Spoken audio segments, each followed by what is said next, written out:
A lot of pride in that clubhouse. Nice split against Texas. Love it.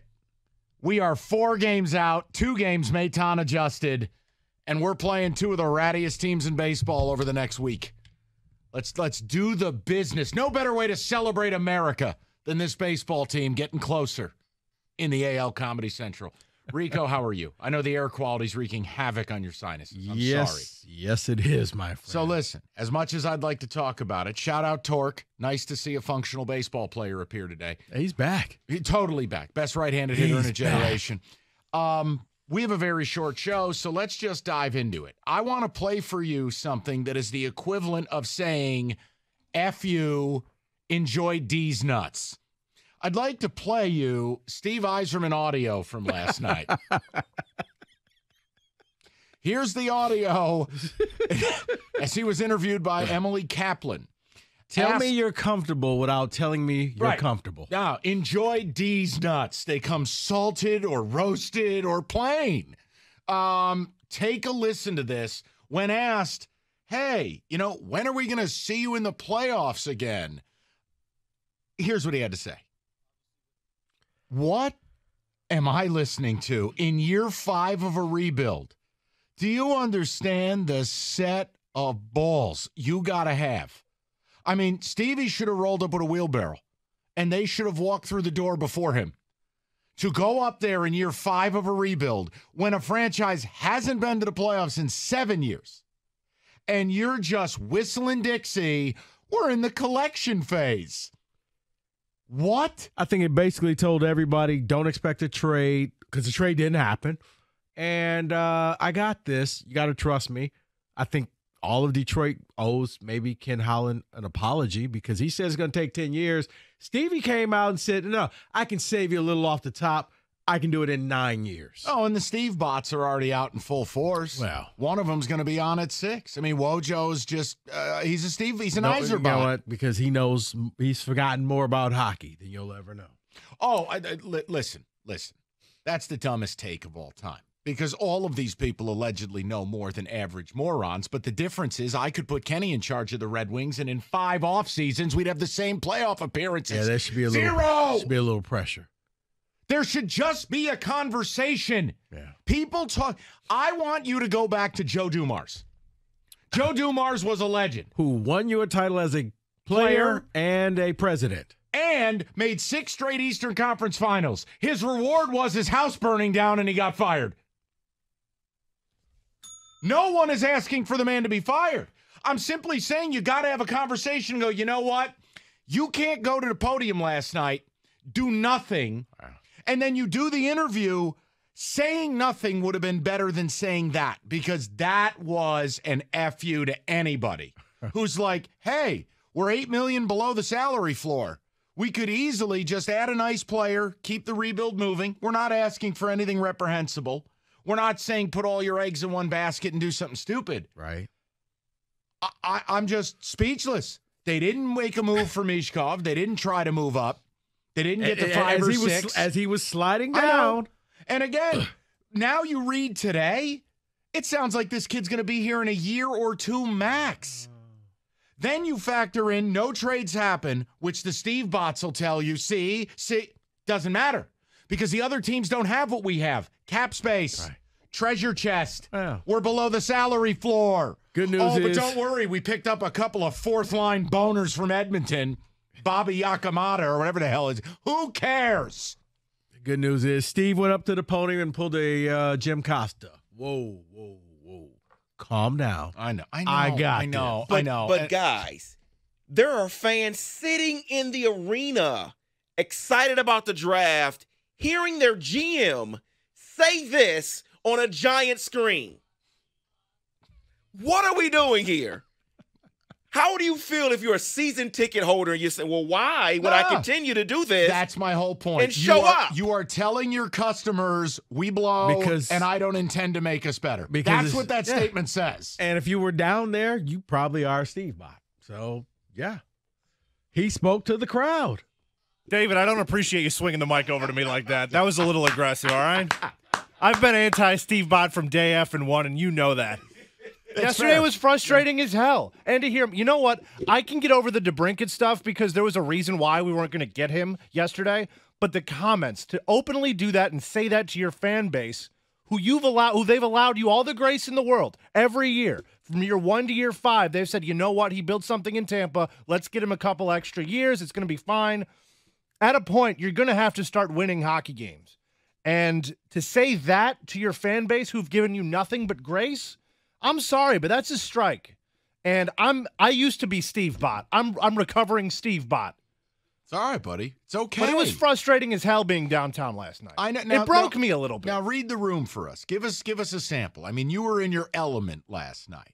Oh, it was full Steve Bott. It was Steve Bott wall to wall, but there was actually a pretty good crowd last night, all things considered. Okay, but people were totally good with that? People last night were more or less like, oh, okay, these are our new guys. All right, cool.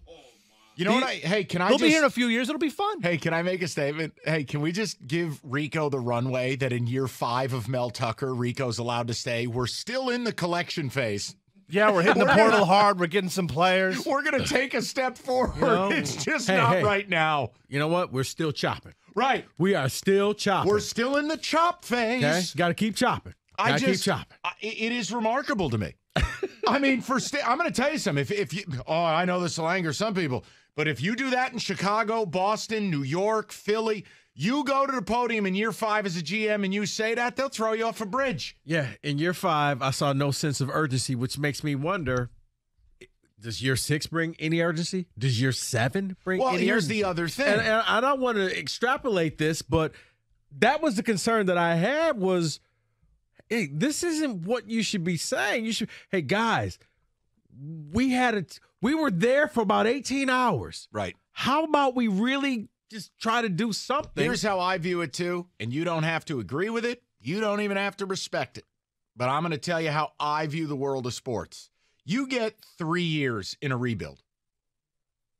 And every year past 3 that you are not a playoff team, that you are not relevant, it makes you less special as a GM. So what I mean by that is no one thought they'd be a cup contender. That's not what we're doing. See, these Steve bots, they gaslight you. No. Steve Yzerman, if this team is in year 5 and they don't make the playoffs this year, now I got to wait till year 6. Yep.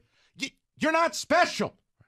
You were hired to be special. And I'll even give you an extra year if it's just a project where it was like Matt Millen level where there was just nothing there. But you know I'll what? give you an extra year. Time out. And I know the sports aren't the same, but work with me, people. Brad Holmes took over a Matt Millen level rebuild from Bob Quinn and Matt Patricia. That's fair. Year 2, they were playing for a playoff spot in the last week of the season. In year 3, they are the prohibitive favorite in the NFC North. Well, they're close. Let you shut your face. Go with it. It sounds great. Okay. The point I'm making is I know they're not the same sport, but you can't tell me that it has to take 5 years to make the playoffs in hockey. I'm not asking to raise Lord Stanley's cup with that creep with the white gloves and here's your trophy. Come on. He got up at the podium last night and went, hey, nuts. D's. I mean, come on. And you know what? It was never about just Alex DeBrincat. Kenny listed 4 or 5 names. When you use pick 9 and you use pick 17 and you use all 3 of your second-round picks, now those aren't trade assets. No. You're not turning around and moving them this summer. No. Draft night is when it gets done. Unfortunately, 2 weeks in a row, draft night in Detroit was just kind of flat. Hey, and I got news for you. For the Steve bots, don't worry, because if tomorrow a 4-year, $120 million offer doesn't go out for Cam Johnson, then the Troy bots are going to get a baseball bat to the skull. Enough. Somebody in this town, not named Brad Holmes, has to act like a dude. Has to be the boss. Has to be Patton. I want to see a GM rolling in on a tank. Okay, but think about this. He's 6 months into the job. The pressure we're already putting on Scott Harris. Sure. Fix this. Right. He hasn't been here a year, and we're already like, hey, you got to do better. Can someone do a fathead at a Last Supper where Yzerman's Christ and like everyone in this town are washing his feet? You can get a picture of Wojo washing his feet, a couple little writers, a couple TV people, like a Last Supper reenactment. Steve may as well be Jesus. What's the point? You know what? Let's hear what Dan has to say. Do whatever you want. Go ahead. Go ahead. You take the call. Go ahead. Dan, you're on 97.1. Yeah, I think that you have to look at the big picture when you look at Yzerman, what's going on here. The cap didn't go up but $1 million. He's still got to re-sign Sider and Raymond to big contracts. That trade that he did with Edmonton is going to be a decent deal because they're going to give up nothing for two guys that are young that could probably fit into the system. This thing going after DeBrincat and paying him all this money, they're not going to do that. Plus, free agency hasn't even started. The free agency is yet the beginning of July. When's the last time Detroit got a big name free agent in hockey? Well, he possibly could. There's free agents out there yet. And Rico could possibly get hit by a hot air balloon tonight. Free agency hasn't started yet. And who's the free agent, Dan, that you want to pay all that money to? Give me a name. There are several people out there. Name.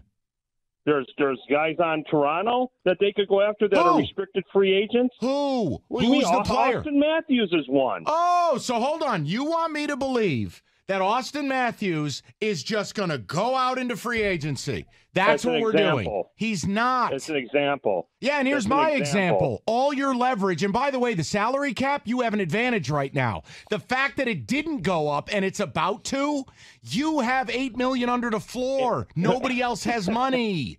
It's going to go banana land next year. He's got 30-some million. He's got 30-some million. And I said $8 million below the floor. Listen. Yeah, but he's got to re-sign Raymond to a long-term contract and Sider to a long-term contract. Oh, no. Oh, whatever will we do? Oh, my God. Let's panic. You guys need to learn hockey a little bit better. No, you know what? Dan. Yeah. Hey, way to hang up like a bitch, Dan. Hit the button. Hit the button. You know the one. Yeah. There it is. I called my favorite radio show. I said they need to learn hockey. Shut up. He has to repay all these people. So we got to pay people. No, you didn't even listen. You're $8 million below the floor. Your advantage is that the cap didn't go up. Right. Other teams have no money. Right. When this cap explodes, because I don't know hockey, but I know that the NHL kept the money in escrow because of COVID, it's going to jump. Right. Which means everyone has money. You bleep hole. But you lost your advantage. $8 million below the floor, meaning you have to spend that just to get to the floor. That's what I said, but I don't know anything. Well, learn hockey. I don't know nothing. Let's do that. And by the way, Kenny, how many times in this town do we have to hear, but oh my God, they're going to have to pay so-and-so in X years? Who cares? As much as we're going to hear, just give him another year. That's the phrase. Those are the two phrases in this town. By the time you got to pay. Don't forget, DeBrincat is short. By the time you got to pay Sider and Raymond, the cap is going to explode. No, I'm done. You know what? I'm done. I tried. You know what? Every now and then. And then, by the way, I asked him for a free agent. He says Austin Matthews. Okay? He's going to resign. He's in the process of resigning. That's my whole point. David, Dan was radio for one. You kind of saw that coming. So, yep. Fastball right down the middle of the plate. Okay.